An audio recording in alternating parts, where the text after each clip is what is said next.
Boa noite, pessoal. Boa noite, boa noite. Vamos lá, colocando aqui o tema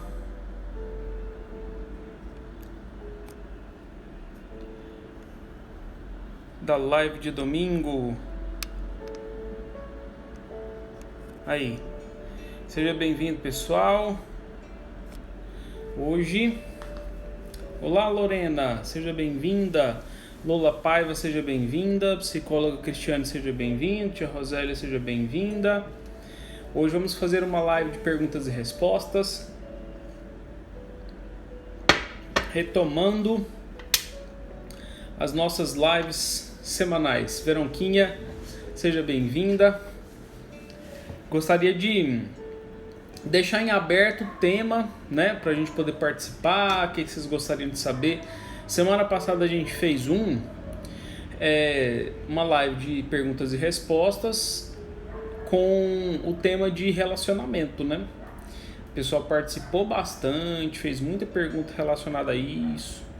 Enquanto o tema é livre, exatamente, qualquer coisa que vocês quiserem saber. Enquanto o pessoal vai entrando, pessoal, me dá um feedback aí com relação ao áudio, ao vídeo, como é que tá? Tá tudo bem? Vocês estão me ouvindo direitinho? Pra gente poder começar, né? A live de hoje. Que todo domingo agora eu vou fazer um desses. Um de perguntas e respostas, pra gente poder conversar um pouquinho a respeito de temas variados, né? Qualquer tema que você quiser. Semana passada, igual eu falei, a gente tocou em tópicos de relacionamento, né? E essa semana, deixa eu até ver qual que vai ser o tema da live de segunda-feira, porque eu não publiquei ainda, né? Não fiz a chamadinha. Amanhã vai ser 27. Então vamos lá, 27. Olha só. Como conviver com pessoas falsas. Esse vai ser o tema da live de segunda-feira. Oi, mãe, seja bem-vinda. Benção. Segunda-feira teremos então a live com esse tema polêmico. Eu não sei se vocês conseguiram perceber, pessoal, mas esse janeiro a gente falou bastante sobre alguns temas interessantes, né? Relacionados à forma das pessoas dizerem as coisas e não fazerem conforme elas dizem, né? E a gente está conversando sobre isso, né? Por exemplo, a gente por exemplo, no começo, né, do ano, a gente falou sobre ligar o foda-se, pra quê, né, que a gente tem que ligar esse tal desse foda-se. Depois a gente falou sobre como é que a gente não se contamina com pessoas negativas, como é que a gente lida com pessoas dissimuladas. A gente falou sobre deslealdade, a gente falou sobre como conviver com pessoas duas caras, como conviver com pessoas farsantes, como lidar com a falta de sinceridade das pessoas. E segunda-feira vamos falar sobre pessoas falsas, né? Então a gente está precisando entender um pouquinho assim sobre o que significa esse tipo de comportamento na vida, né? Na sociedade em geral. E quarta-feira, do dia 29, a gente vai falar sobre pessoas desequilibradas, como lidar com pessoas desequilibradas. E sexta-feira, claro, né? Teremos a live com o Coteleiro Amoroso. Sobre o Janeiro Branco, não, Veronquinha, eu não quis fazer nada temático relacionado ao tema de saúde mental, não, porque isso aí eu sempre vou abordar durante o ano todo, né? E eu acho que vai ser mais por conta disso, né? De tema de saúde mental que eu vou abordar durante o ano todo. Então não quis fazer nada temático, não. E aí, pessoal? Oi, Ana Carla, seja bem-vinda. O que vocês têm de perguntas? O que vocês gostariam de perguntar? Vocês estão... me dão um feedback aí com relação ao que vocês gostariam de ouvir nas lives também. Às vezes pode sugerir algum tema, né? Wesley Oliveira, seja bem-vindo. Entrou agora. O pessoal está entrando devagarzinho, né? Vocês não têm nenhuma dúvida? Nenhuma. Eu acho que eu vou ter que criar uma pauta para domingo, né? Que o pessoal não fala nada. Márcio Bonfim, seja bem-vindo. Selma Souza, seja bem-vinda. Foi engraçada a live do Coteleiro Amoroso, que tinha um Pedro, um tal de Pedro, Foi divertido. A gente foi conversando e tal, e a gente quase fez uma reconciliação, só que a pessoa não tava lá, não veio. A Verônica perguntando, né? Qual a melhor forma de iniciar uma reforma íntima? Nossa, olha, você falou num tema interessante agora, Veroniquinha, porque eu estava pensando em fazer como se fosse uma espécie de um evento presencial relacionado a isso, reforma íntima, né? Mas com outro tema. A melhor forma de iniciar, Veronquinha, geralmente, porque assim, para quem não sabe o que é, né? O que é a reforma íntima? Uma terminologia que as pessoas, algumas pessoas de uma religião específica usam, e eles falam para a gente poder assim, trabalhar alguns aspectos interiores, algumas características de vida, de personalidade, de atitudes, de sentimentos, de padrão de pensamentos, né? Isso é mais ou menos reforma íntima. Aí vai fazer isso, né? Uma reforma, como se a gente reformasse uma casa, né? Uma casa física, mas a gente vai fazer isso dentro da gente. Isso é reforma íntima. E o melhor jeito de você iniciar uma reforma íntima é, primeiro de tudo, você estar aberto para entrar em contato consigo mesmo, né? A reforma íntima tem muitos... como é que eu vou dizer? Muitos melindres, vamos colocar assim. E assim, quando a pessoa entra em contato consigo própria, dentro de si, ela vai descobrindo coisas que às vezes ela não vai gostar de ver. E nessas descobertas, a pessoa precisa ter muita tranquilidade para lidar com isso, né? Porque às vezes dói, às vezes incomoda, né? E o melhor caminho, assim, um dos primeiros caminhos seria isso, né? Você ter uma abertura e uma tranquilidade para lidar consigo mesmo, né? Para você saber que certas coisas que a gente às vezes imagina que é por um motivo, às vezes é por outro, que a gente faz, ou a gente pensa, ou a gente fala, ou a gente se comporta, né? Enfim, e descobrir isso, as reais intenções escondidas dentro da gente, né? Entender também as nossas dificuldades, acolher as nossas dificuldades, principalmente. A gente ter uma atitude bem acolhedora, né? Consigo próprio acima de tudo, né? Desconstruir preconceito, mais ou menos, Veronquinha, porque seria mais ou menos assim, o processo de reforma íntima vai envolver você não olhar tanto para o outro, mas você olhar para si, né? Obviamente. E nesse processo de olhar para si, você vai ver que você vai ter características que você transformou elas em algo bom. E às vezes ela não é uma coisa tão boa assim. E você precisa entender o que é, por que ficou desse jeito, e fazer uma escolha, uma transformação, né? De você reformar isso aí. E envolve coragem. Você tem que ter coragem para olhar para dentro de si, para poder entender as raízes ali de algumas coisas, que às vezes são coisas bem complicadas. Seria mais ou menos nesse ponto, nesse sentido, né? Para a gente poder entender que às vezes não é com o outro negócio, né? A gente tem uma facilidade muito grande de transmitir para o outro algo que às vezes é meu. Eu tenho que lidar com aquilo, né? Eu não sei por qual motivo a gente vive num meio, né, numa sociedade. E aí, grande Marcos Moreira, coisa boa você estar aqui. A gente vive numa sociedade que incentiva muito, né, a gente ficar ditando regras para o que o outro precisa fazer, deixar de fazer e tal. E assim, o caminho não tem que ser por aí, né? Não sei se por influência cristã, porque o cristianismo faz muito isso, né? Mas nós temos que entender que nós é que temos que ditar as regras para nós mesmos, né? Cadê o livro? Tá por aí. Nem sei cadê, eu acho que eu guardei ali. O processo de você criar regras para si mesmo, regras simples para você viver, né? É muito interessante. Acho que o problema é a gente transferir a responsabilidade da nossa vida para os outros. Exatamente, Veronquinha. Algumas coisas a gente precisa entender que o que acontece com a gente, às vezes assim, ela tem duas vias, né? dois caminhos, vamos colocar assim, coisas que acontecem conosco que às vezes a gente não tem controle sobre, mas a gente tem responsabilidade pelo que fica, né?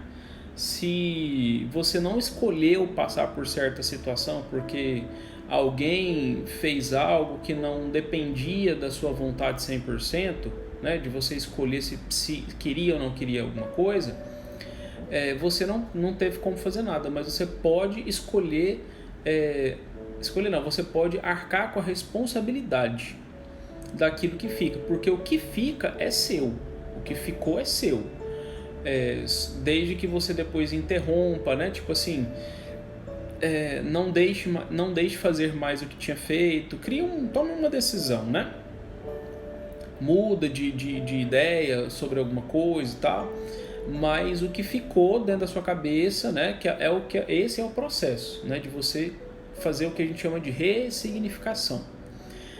Você entender bem que o que aconteceu às vezes não é 100% culpa sua, mas o que ficou é responsabilidade sua, e você tem que dar um jeito nisso, né? E assim, conviver com certas coisas dentro de você, conviver como se fosse um bichinho de estimação, que às vezes assim não é muito lá bonitinho, né? Mas ele tá ali, né? De alguma forma te fez mais forte, te impulsionou para ter mais coragem, alguma coisa ele fez com você, né? Seria mais ou menos isso. A Lorena falando, é igual quando perguntam se não casarei, terei filhos, não é uma escolha, eu nasci assim. Não sei, Lorena, não sei se é por aí não. Wesley dizendo, estou tendo crises fortes de ansiedade, não quero entrar com medicamentos, me falaram de terapia quântica, sou bem leigo relacionado à terapia, seria uma boa opção? Wesley, na boa, conheço pouco sobre terapia quântica, muito pouco mesmo, sou da área mais científica e recomendo de que para tratamento de ansiedade você precisa procurar um psicólogo da abordagem comportamental, viu? Porque às vezes a terapia quântica ela vai entrar numas vibes muito espiritualistas, um campo muito que a gente não tem muito controle sobre ele e que você vai entrar num processo de dependência dessa visão de terapia quântica. E eu acho que vai resolver pouco o seu problema, viu? Não sei, não tenho relatos de pessoas, porque eu não estou nessa área, né, de terapêuticas alternativas e tal, de que tenham se beneficiado dessa terapia quântica. Não conheço, tá? Posso estar falando besteira, tá? Mas acho que é uma terapêutica não muito segura para você se tratar da ansiedade, tá? Um psicólogo é importante. E você não precisa de medicamento, sempre só medicamento, tá? Para você conseguir. Muitos médicos psiquiatras recomendam que você faça terapia e tome medicação. E também existem medicações que são homeopáticas, mais leves, etc, etc. Tá bom? Então vamos lá, a Verônica perguntando outra coisa. Como a gente sabe que está evoluindo de fato as nossas emoções? Bom, deixa eu ver se eu entendi a pergunta. Você está querendo entender, saber como é que você está tendo controle emocional? Seria isso? Uma capacidade, uma inteligência emocional maior? Seria assim? Seria essa a pergunta? Algo nesse sentido? Porque a emoção ela não evolui muito, né? A emoção ela sempre se mantém constante, né? Do mesmo jeito. O que varia às vezes pode ser a intensidade da emoção, dependendo do que estiver acontecendo contigo. A emoção ela pode ser mais intensa, menos intensa. Então assim, a emoção ela é normal sentir, tá? A gente nunca vai deixar de sentir emoção. A intensidade da emoção ela varia de acordo com a situação. Se a situação é muito grave, a emoção vai ser muito forte. Se a situação é mais amena, a emoção vai ser tenderia a ser mais tranquila. Agora, se a situação é uma situação simples e a emoção está sendo intensa, aí existe um desajuste aí. E o que precisa acontecer? O que você tem que entender, né? De que o processo de você ter um controle emocional maior envolve o quê? Quando você, diante de certas estimulações, você não tem as mesmas reações que você tinha antes. você entende que você está amadurecendo, que você está evoluindo emocionalmente, você fala amadurecendo emocionalmente, tendo uma inteligência emocional maior, quando alguém, por exemplo, fala assim, faz uma crítica qualquer, nossa, mas você está muito sincero hoje, né? Pra que isso, né? Com um pouquinho de ironia, e isso não te afeta. E a pessoa assim fala uma coisa e fala, tá, nossa, pois é, né? Então, mas vai fazer o que mesmo? Sabe assim? É quando você não entra no processo de ter que disputar com a pessoa se você está com razão, se ela está com a razão, entendeu? Você vai entendendo.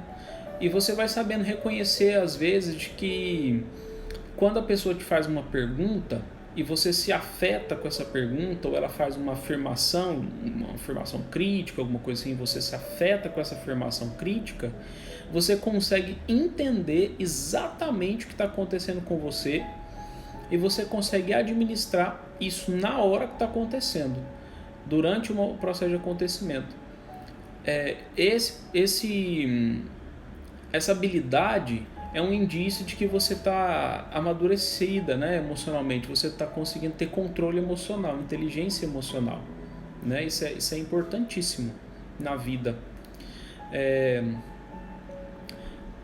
Eu acho que seria mais ou menos assim. E outra coisa, né, que você está amadurecendo emocionalmente é quando você não percebe, né, você não vê necessidade de descontar nada em ninguém, de você não ter que fazer nada para afetar a pessoa, você simplesmente deixa de lado, você simplesmente transcende a coisa, você ultrapassa a necessidade de uma coisa ali de toma lá da cá, toma lá da cá, toma lá da cá, sabe assim? Literalmente deixa para lá. Você vê que não vale a pena gastar energia com aquilo que não vai ter resolução, sabe? Assim, você vê, olha aquilo e fala, não vai ter necessidade, né? Não vai ter solução. Deixa eu ver uma pergunta aqui. Tá.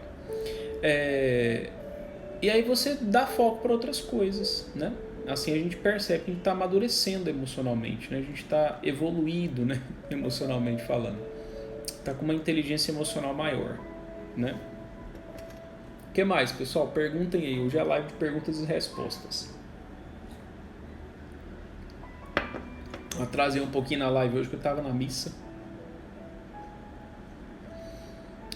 O que mais? Como é que vocês passaram aí a semana? Como é que foi aí? Teve muitos acontecimentos interessantes? Não teve? O que vocês conseguiram fazer de bom? Livro para... nossa, ainda bem que você me lembrou. Eu tenho que mandar esse livro também para uma outra pessoa. Tem um livro do Daniel Goleman que chama Inteligência Emocional. Ele é como se fosse um dos pais dessa área assim, de inteligência emocional. Eu vou te mandar no WhatsApp depois. Eu acho que ele vai te ajudar também. E eu tenho que lembrar para quem que eu tinha... tá, lembrei. Eu tinha que mandar esse livro para outra pessoa também. Ainda bem que você me lembrou, Veronquinha. O que mais, pessoal?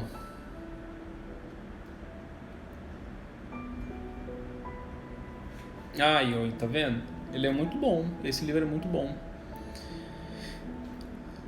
Como é que foi a semana de vocês? Teve algum acontecimento interessante? Uma curiosidade? Um acontecimento bom? Que coisa boa, Sirlene, que coisa boa. Teve muita coisa, né? Mas tudo bem. Sexta, sábado, domingo tive curso. Olha aí que legal. Nossa, é bom, né? Estudar é sempre bom. A gente renova as nossas ideias, né? Aprende coisa nova. Tem nada não. A live de sexta foi tranquila. Foi divertido. A gente quase conseguiu fazer uma reconciliação. Mas não deu certo não, porque a pessoa não estava na live. Mas a intenção era essa. Era o Pedro, ele não está aí hoje não. A gente quase conseguiu ele se reconciliar. Vamos ver se eu passei um monte de dicas, né? Vamos ver se ele vai conseguir colocar em prática, não sei. Ele relatou lá que ele ainda gostava da ex dele, né? Aí, enfim, vamos ver o que dá, né? Laís de Bastos, seja bem-vinda. Vamos lá, pessoal, o que vocês têm de dúvidas com relação à vida? Eu vou ter que colocar uma pauta, porque senão a gente fica perdido, né? Pois é, a gente está conversando via WhatsApp, tô fazendo uma mentoria com ele. Ele tá tentando, mas ainda não. Ah, é verdade, mano, foi eu não, foi o Jones. Foi o Johnny. Ele não voltou ainda não, mas ele tá tentando, vamos ver. Ele deu uma sumida esse final de semana, deve ter arrumado alguma coisa para fazer, mas tá nas tentativas ainda.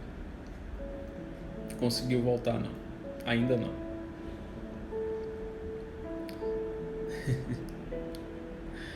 O que mais, pessoal? Eu esqueço que o Johnny porque o Johnny é outra pessoa. Hoje tem. O que vocês estão achando do tema de segunda-feira? O tema de segunda-feira vai ser como conviver com pessoas falsas. O que vocês têm de dificuldade assim? Meditar ajuda? Com certeza. Nossa, demais da conta. A meditação te deixa mais controlado, né?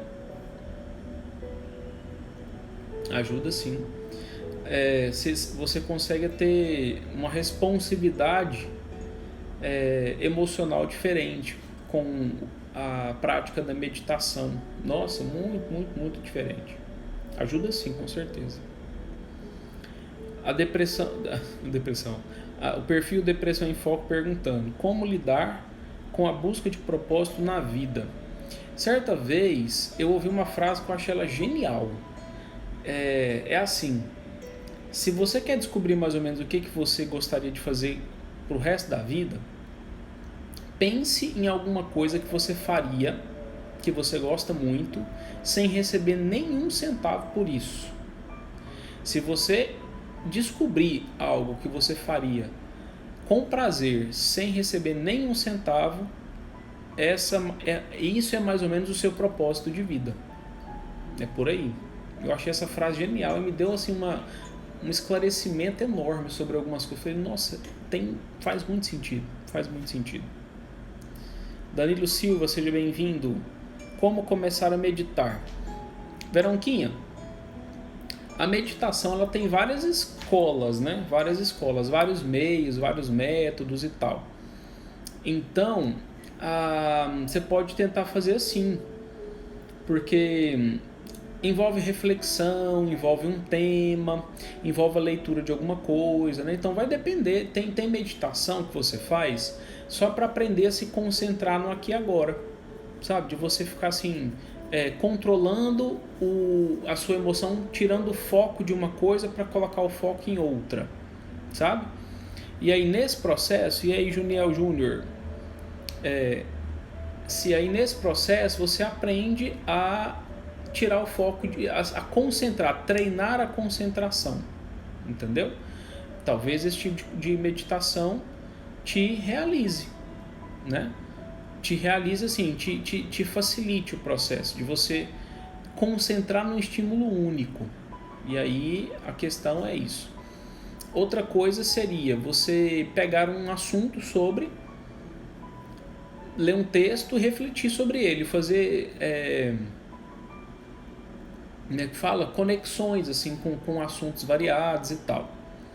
E aí isso te facilitaria o processo de entendimento de algumas coisas, né? Aprofundamento em assuntos. Pode ser que a meditação guiada te ajude, com certeza, só que é aquela meditação mais superficial, né?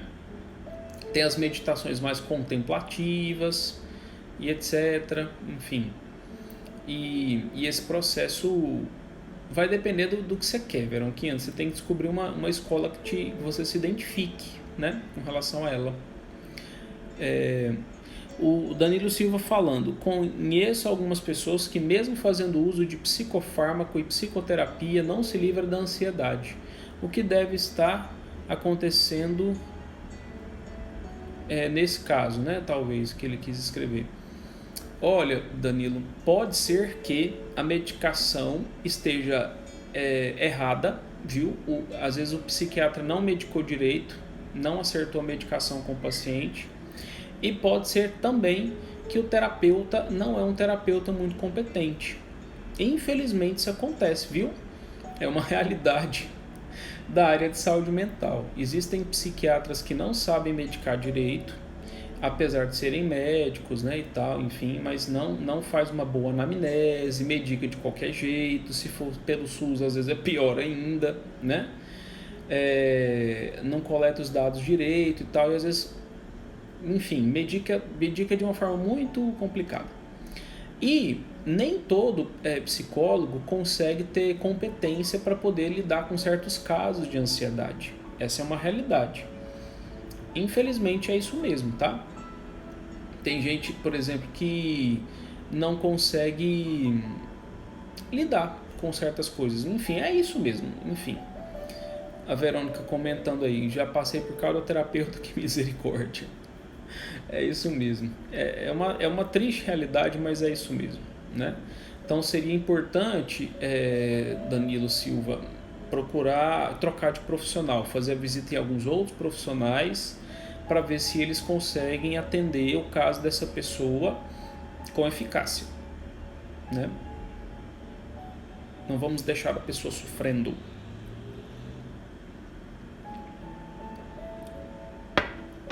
O que mais, pessoal, que vocês gostariam de perguntar?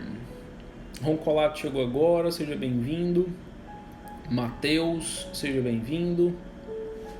Quem mais que entrou depois? Eu acho que só.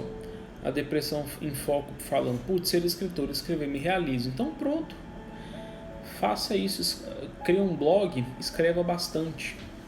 Estilo sertanejo, seja bem-vindo. Tainara, seja bem-vinda. A Sônia perguntando, o difícil é conseguir amarrar o danado do pensamento para poder meditar. Gente do céu, a meditação não tem a ver com amarrar pensamento, não. Você não pode controlar o pensamento. Você tem que fazer o seguinte, quando você se predispor a fazer uma meditação, você precisa ter paciência com os pensamentos que surgem na sua cabeça. Você tem que tratá-los como se eles fossem uma folha solta ao vento. Da mesma forma que ele vem, ele vai. Entendeu? Quanto mais você tenta controlar o pensamento, pior fica. Então assim, você está lá. Deixa eu lembrar aqui. Meditando sobre o amor. Você está lá pensando sobre o amor, tal, o que é o amor, por que as pessoas amam, né? Está lá meditando sobre isso, uma meditação mais contemplativa. E aí te vem um pensamento na cabeça, nossa, tem que pagar a conta amanhã, né? Tem nada a ver com amor. Aí te vem esse pensamento na cabeça. Se você ficar assim, nossa, para de pensar isso, isso aqui, brigando com você por causa disso, você não vai aproveitar a meditação. Então o que você tem que fazer? Anota. Deixa eu anotar aqui num papel, colocar na agenda que eu tenho que pagar a conta. E pronto, e volta a meditar. Volta pro que você estava fazendo. Pois é, nossa, amor de mãe, né? Nossa, amor de mãe é tão bonito. Uma coisa que não coloca condição, né? E tal, enfim, você vai lá refletindo, pensando e tal, né? Sônia falando dele. E ficar sem pensar em outras coisas que não tem nada a ver. E ficar sem pensar em outras coisas que não tem nada a ver.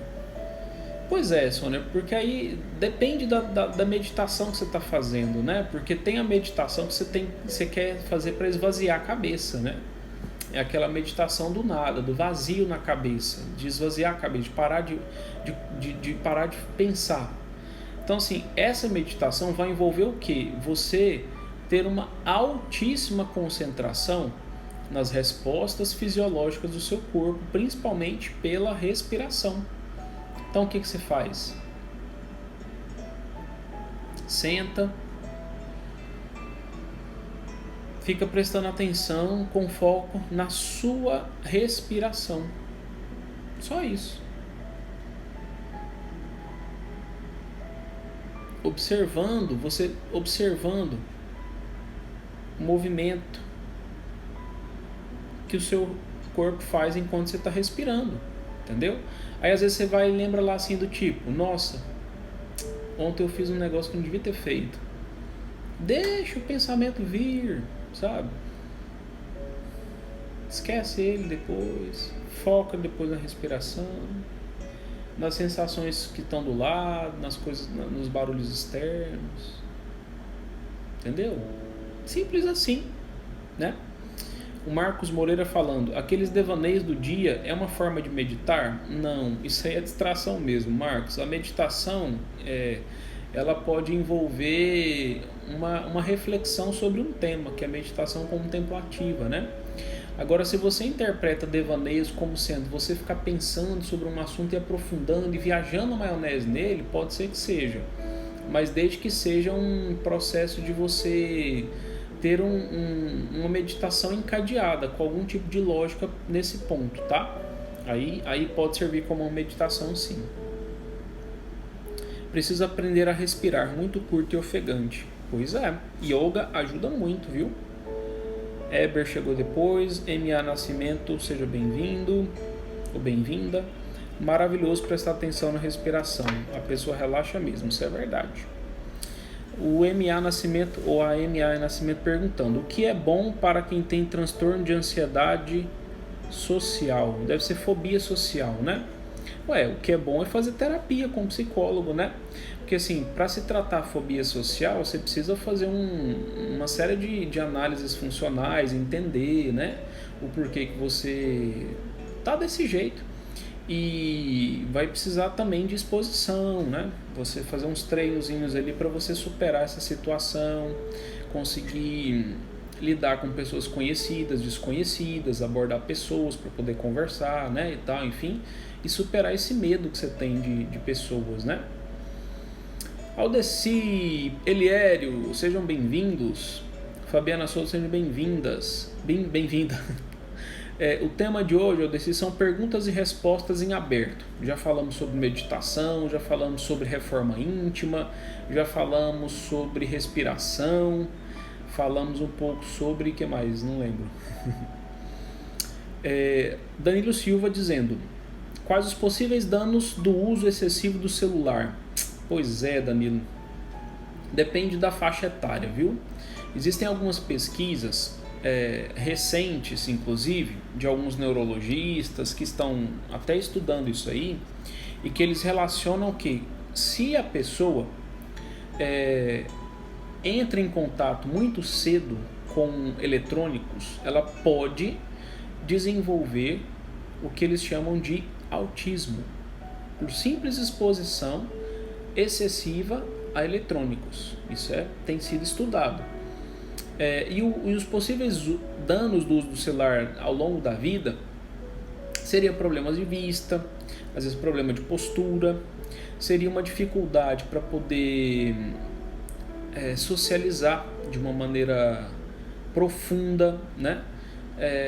Uma baixa tolerância à frustração, um empobrecimento intelectual. A pessoa ela se torna rasa, superficial, por conta de ficar só buscando informações ali que às vezes não são tão importantes, não são tão profundas, não agregam tanto na vida da pessoa, né? As pessoas tendem a perder a necessidade de vínculos sociais por conta do uso excessivo de celular, porque tudo fica virtual, né? Olha aí quem chegou. As pessoas estavam querendo saber da sua situação, Guilherme. Eline Machado, seja bem-vinda. Querendo saber novidades a respeito da sua última empreitada amorosa. M.A. Nascimento perguntando: terapia de constelação é bom? Como funciona? Eu, em especial, tenho depressão. Isso seria bom? Olha, constelação familiar é uma terapêutica nova. É uma terapêutica que aborda um pouco da área espiritualista, daquela coisa um pouco mais dentro da psicologia transpessoal, né? E eles vão fazer um processo de você... como se fosse uma espécie de uma dramatização. É uma espécie de uma dramatização em que eles acreditam de que tudo o que acontece ali é pelo fluxo de energia que você permite que aconteça. Então eles vão descobrir, você vai trazer uma queixa, um problema, e eles vão tentar descobrir onde é que isso tem origem. Se tem origem no seu processo de dificuldade com seu pai, se você tem uma origem de processo de dificuldade com sua mãe, ou se é alguma coisa de algum antepassado bem mais antigo, se é um problema de alguma atitude que você cometeu. Então eles vão descobrir. Tem uma pegada meio mística, assim, meio, sabe? E muita gente fala bem dessa constelação familiar. Eu nunca constelei, nunca vi ninguém constelando. Algumas pessoas fazem algumas críticas a respeito de constelação familiar porque fala que às vezes é uma coisa muito sugestionável, que parece que usa bastante de hipnose, sabe? Hipnose de palco às vezes. Que às vezes a pessoa fazendo uma leitura fria do indivíduo ali já consegue identificar algumas coisas, tá? E por observação do comportamento verbal, do comportamento não verbal do indivíduo. Então tem essas coisas. A Rosélia está dizendo que ela fez e gostou muito, né? Então cada um sabe, né? Às vezes faz uma espécie de regressão, né? Então tem isso aí. Se você tem curiosidade, vai lá e faz. Às vezes ajuda você. O Henrique, seja bem-vindo, que entrou agora. A minha mãe falando que é uma espécie de regressão, é verdade. O Guilherme perguntando, como ser uma pessoa mais flexível? Flexibilidade na vida, no trabalho, nos relacionamentos. É simples, Guilherme. É só você sair do papel de juiz que você se colocou de tudo e de todos. Você não tem poder de ditar nada para ninguém, a não ser para si próprio. Isso te dá mais flexibilidade, porque quando o outro quer alguma coisa, você se torna mais aberto para poder negociar com essa pessoa e falar assim, tudo bem o que ela quer também, né? No trabalho é a mesma coisa e tudo mais. Então, o outro querer algo não tem problema não, entendeu? Faz um estágio no exército pra você aprender a ser mandado. Aí você vai entender o que é flexibilidade. Brincadeira. Enfim, como desenvolver a empatia? A empatia é quando você se imagina, porque assim, vamos lá. A empatia, o conceito da empatia é assim: a pessoa, ela tenta se colocar no lugar da outra pessoa, imaginando como seria ela passar pela situação que o outro está passando, né? Seria empatia. E aí nesse processo de você identificar ali uma empatia, tal, às vezes é difícil porque você não passou pela mesma situação da outra pessoa, né? Então o que acontece? Você precisa saber perceber uma história parecida que você tem na sua história de vida com a história que a pessoa está vivendo, ou com a vivência que a pessoa está tendo, para você se conectar com a pessoa, pelo menos entender um pouco do que ela pode estar vivendo. Isso seria o processo de empatia. E você não ficar achando de que a sua vida, as coisas que você viveu são melhores do que as dela e tal. Não, você igualar mais ou menos as coisas, né? Assim, a experiência que o outro está tendo não é melhor e nem pior do que as suas, né? Então nesse processo você pode se tornar mais empático nesse ponto, né? Se eu estivesse passando por isso, perguntar para si próprio, se eu estivesse passando por isso, como é que eu reagiria, né? Como é que eu me sentiria? Claro que nem todo mundo se sente igual, mas dá para perceber mais ou menos o que às vezes impacta uma pessoa e tal. Onde tem que ir eu sei, quero saber o caminho para lá. Para lá para onde? Para ser mais flexível? É isso? Bora fazer umas sessões, bora. Como mensurar o perfeccionismo? É difícil, né? Vai pelo nível de tensão que você está sentindo diante de coisas que não saem como você quer.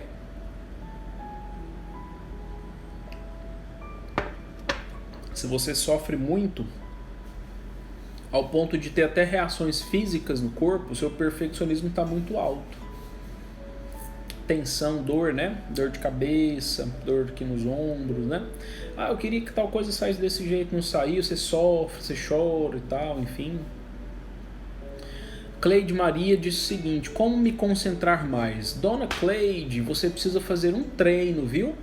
Concentração é uma capacidade do cérebro que envolve treino. O que significa isso? Você fazer um exercício todo dia, de ficar ali, ó, sem distrair com nada, olhando para uma coisa só, fazendo uma coisa só. Dizem que xadrez ajuda muito, jogar xadrez ajuda muito você a melhorar sua capacidade de concentração. Fazer alguma atividade manual, artesanato ajuda muito a concentrar, aprender a jogar algum jogo, né? Ajuda demais, e respiração também, segundo minha mãe. Propósito de vida, como encontrar? Já respondi mais cedo. Falei assim para a pessoa: se você descobrir algo que você gosta de fazer e que você não se importaria de fazer de graça, que você não cobraria um centavo por isso e faria todos os dias essa mesma coisa gratuitamente, né? Você pode estar caminhando para descobrir o seu propósito de vida. Isso ajuda muito. O que eu estou bebendo? Água. Guilherme perguntando: como lidar com o sentimento de estar sempre correndo atrás de alguma coisa e não alcançar? O sentimento? O pior é quando não sabemos atrás do que estamos correndo. Parece que a vida está no 220 sempre. Pois é. Então, primeiro de tudo, defina o que você quer correr atrás. Porque senão você vai ficar numa agitação à toa, né? Parecendo um cachorrinho correndo atrás do rabo, assim, né? Fica dando, né? Girando em círculos, né? Então, assim, peraí. O que eu tô correndo? Essa energia que eu tenho, ela tem que ser canalizada para algo. Para que eu vou correr atrás, né? Eu vou correr atrás de quê, né? Vamos lá, define. Eu quero correr atrás de uma quantia de dinheiro, eu quero correr atrás de algo intelectualmente falando, eu quero correr atrás de melhorar o que na minha vida. Canaliza a emoção, direciona, coloca um cano assim dentro de você e direciona seu fluxo de energia para alguma coisa, entendeu? Só que você tem que saber o que, especificar no seu cabeção. O que é que seu cabeção tá querendo, Guilherme? O que seu cabeção tá querendo? Entendeu? Aí você usa essa energia do 220 aí para você fazer isso. Sacou baratinho? Seria isso. Alguém fez uma pergunta aqui, não sei. Ah, não, eu já respondi. Já foram quase 50 minutos de live. Nem vi o tempo passar. Quanto a atividades físicas ajudam na ansiedade? Nossa, Veronquinha, essa pergunta é sua genial, muito linda. Ajuda só em 100%, viu? Porque o processo de você fazer atividade física é extremamente importante para você queimar dentro de você o hormônio do cortisol, que é o hormônio do estresse, adrenalina, para você gastar essa adrenalina que seu corpo joga aí dentro de você, uma bomba de adrenalina, por conta de circunstâncias de ansiedade, noradrenalina também. E atividade física, assim, o movimento muscular, né, a força que você tem que fazer, ela consome, ela gasta todo esse tipo de química que seu corpo libera, entendeu? E ela é 100% importante no processo de combate à ansiedade. Muito, muito, muito importante. Às vezes muito mais eficaz do que remédio. Claro que remédio ajuda muito, né? Causa um efeitozinho bom ali, mas não substitui atividade física. A atividade física é muito importante. E eu tô precisando voltar para treinar, que eu passei uma semana sem. Vou morrer. Morre não, Veronquinha, calma. Nem que seja às vezes andar de bicicleta, andar na esteira. Andar de bicicleta hoje em dia tem aí facilidade, né? Você baixa um aplicativo lá do Green, do trem, sei lá como é que é o nome do trem. Tem umas bicicletas esparramadas na cidade inteira. Vai andar de bicicleta, entendeu? Queimar as calorias ali. Nossa, é bom demais, né? O coração, treino pro coração, pro cardio, né? pular ajuda, né? Pula que passa. Legal. Isso aí, comadre, fica fazendo esteira aí. A Ingrid perguntando: como deixar de ser insegura e ansiosa? Percebi que estou desatenta. Ingrid, a insegurança tem a ver com as habilidades que você precisa colocar em prática. As competências que você precisa praticar, suas habilidades que você precisa colocar a serviço. Se você está insegura, é porque sua habilidade ela não está bem treinada. Você precisa treinar melhor suas capacidades humanas de fazer alguma coisa. Porque quando a gente sabe o que a gente está fazendo, a gente não se sente inseguro, viu? Então a insegurança tem a ver com isso. Olha para as capacidades que você está percebendo que você está mais insegura, você não está confiante e treina até você ficar boa nisso, né? E consequentemente isso vai afetar a sua ansiedade. Sabe por quê? A ansiedade é assim: eu olho para a capacidade que eu tenho, vejo que ela não tá boa, jogo essa capacidade minha lá para frente e falo assim: e se o resultado final for ruim? Porque para alcançar um resultado bom, a minha capacidade hoje teria que estar muito boa e ela não tá. Aí eu começo a ficar ansioso, porque eu fico vendo o resultado negativo. Aí eu desfoco a atenção, porque eu fico olhando lá para o futuro, não presto atenção no presente, né? Então você teria que especificar que insegurança que é essa. Eu tô com medo de o quê? Né? Qual que é o resultado que você está com receio? Entendeu? E vamos olhar para a capacidade, para a habilidade. Sua habilidade está bem desenvolvida? Se não está, vamos desenvolver. Vamos treinar isso aí, né? Academia em frente à minha casa, mas ela fica lá e eu aqui. Veronquinha, cria vergonha nessa cara sua, Veronquinha. Você não tem vergonha de falar isso, não? Mas olha, tem que ir, ué. Tem dessa não. Esses dias atrás eu dei um sabão no Guilherme, porque ele tava fazendo mais ou menos, quase a mesma coisa que você. E o treino, Guilherme, como é que foi? Falei: menino, vai pra academia, rapaz. Levanta, bora. Acorde. Aí levantou e foi. Não sei se treinou ou não. Pelo menos a foto dos aparelhos ele me mandou, mas não sei se ele treinou ou não. Treinou, Guilherme? Me conta aí. Deu certo? Um treino lá?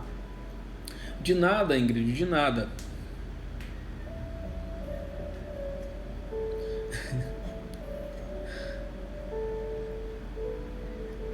Que mais, pessoal? Temos só 8 minutinhos de live para finalizar aqui. O Instagram daqui um pouco ele corta a transmissão.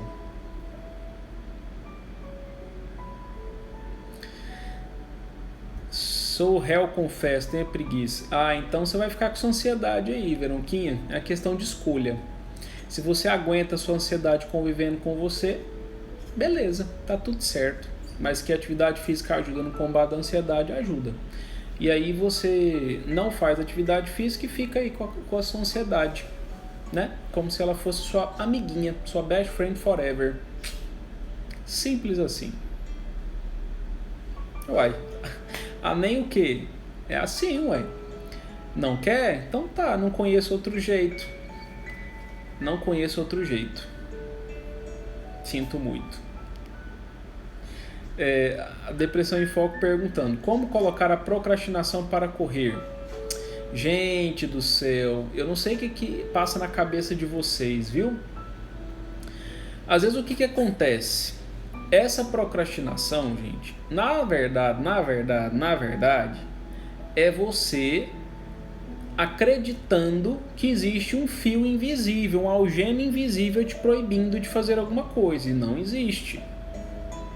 Procrastinação nada mais é do que você fazer uma troca voluntária entre coisas prazerosas que você faz no imediato, no curto prazo, e você não faz o que é de dever e obrigação e você joga para frente, porque o de dever e obrigação é chato fazer. Então assim, não existe, gente, essa entidade que toma posse de você chamada procrastinação, não. Isso é invenção. A procrastinação toma conta de mim. Não é uma entidade que toma posse de você, não. Para com isso. Para com isso. Isso não existe. É você escolhendo não fazer os seus deveres porque você está com falta de vergonha na cara. Isso é procrastinação.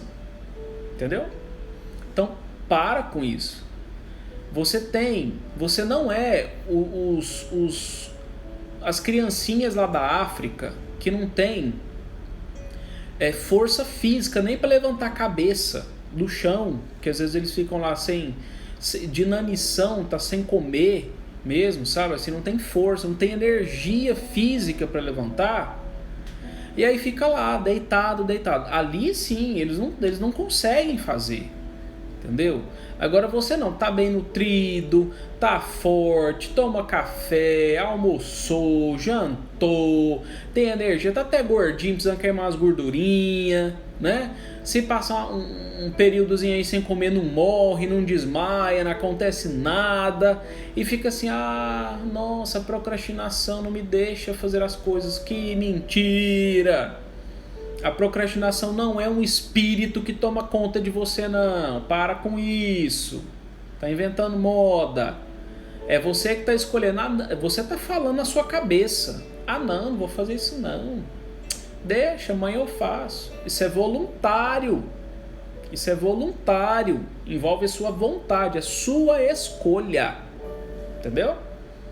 Aí você acha que a procrastinação, um trem fora de você, tomou conta de você. Para com isso. Levanta, vai lá e faz. Ué, tem dessa não. Entendeu? Simples assim. Pulo em cima da cama. Cadê? Deixa eu voltar aqui. A Luísa, sofro depressão, mas não sei lidar com vários tipos de pensamentos ruins que surgem. Luísa, terapia, viu? Não é numa live assim que você resolve isso não. Tem que fazer terapia. Com um bom profissional, claro, né? 4 minutos de live. Nem a procrastinação quer correr. Ansiedade genética a pessoa adquire com o tempo. Ambos, Sônia. Ambos. Tem componente genético, mas não é o principal não, viu? Pronto, isso aí. Vou tomar vergonha na cara, isso aí. Pessoal, beleza. Temos só 4 minutinhos de live. Hoje foi tranquilo, né? Foi mais ameno. Eu gosto quando vocês fazem perguntas, a gente interage legal, né? Então é isso. Segunda-feira, amanhã, vou fazer a chamadinha aí para a live de amanhã. Como conviver com pessoas falsas. Live de segunda-feira. Certo? E aí a gente vai se falando, tá bom? Obrigado pela presença de vocês. Semana que vem. Amanhã a gente se fala de novo. Firme e forte aqui nesse mesmo Instagram. Convido o povo para poder participar. Amanhã, 9 horas. Um abraço. Até mais.